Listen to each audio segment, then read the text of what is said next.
Salut la famille, j'espère que vous allez bien, que vous portez à merveille. Dans cette vidéo, je vais essayer de faire une prévention afin que nos frères et sœurs qui viennent ici en Allemagne pour faire la formation ne se trouvent plus dans des conditions inadmissibles, inacceptables.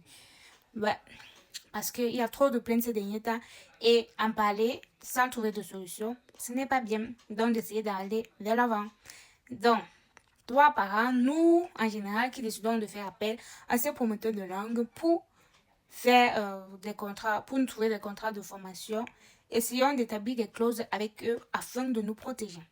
Je vais te donner les trucs que tu pourras faire attention, tu pourras observer une fois que tu reçois ton contrat de formation afin que cela puisse te guider, puisse t'aider à réfléchir, à trouver les clauses que toi-même aussi tu pourras imposer à ces promoteurs de langue pour assurer la sécurité de ton enfant, pour assurer ta propre sécurité ou la sécurité de ton proche.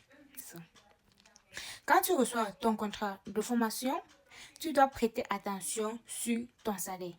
Si on t'a obtenu un contrat de 3 ans de formation, tu verras apparaître, quand tu feuilleteras ton contrat, tu verras apparaître 3 chiffres. Pas plus, pas moins. Et dit, tu feras apparaître 3 chiffres. Parmi ces 3 chiffres, il y a le salaire de la première année qui est défini, le salaire de la deuxième année qui est défini et celui de la troisième année qui est défini. Comme j'ai dit, on n'a pas trop besoin de comprendre pour voir l'argent et pouvoir le lire. Et à la fin, il y a juste le euro qui apparaît. Donc, tu n'as pas trop besoin de connaître l'allemand pour essayer de survoler ce contrat. Et pour savoir si ton salaire entre dans les normes, ton salaire de première année doit être au minimum 1 100 euros. J'ai dit minimum, donc si ça c'est un problème.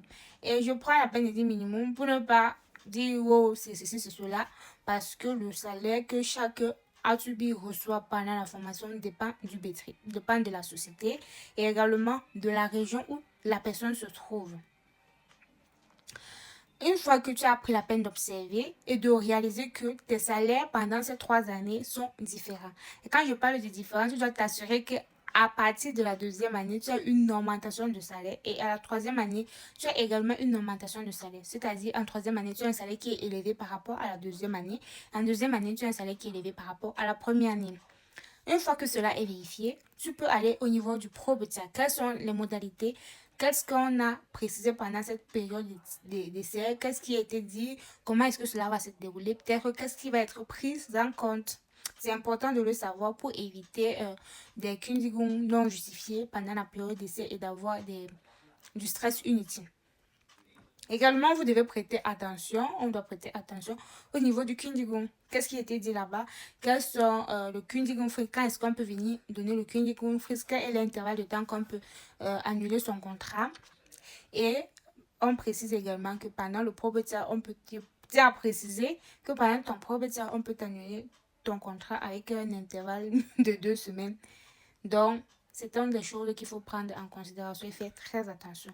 Pour ne pas être très longue, je vais faire une partie 2 où je vous expliquerai comment est-ce que vous devez faire attention lorsque vous recevez vos contrats de bail. Quels sont les points que vous devez faire, que vous devez observer avec précaution. Sur ce, je vous laisse et on se dit à la partie 2. Bisous.